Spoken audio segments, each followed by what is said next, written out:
আমি বেরিয়ে পড়েছি। আমাদের এখানে হচ্ছে বিশ্বকর্মা পুজো। চলো চলো চলো, আমরা যাচ্ছি বিশ্বকর্মা পুজোতে। আমি লাডো, পলক স্কুল গেছে, পলক স্কুল থেকে আসলে তারপরে যাবে।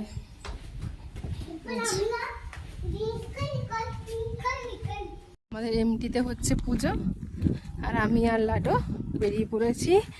আর চলো মন্দিরে গিয়ে দেখি কি পুজো কত দূর হলো।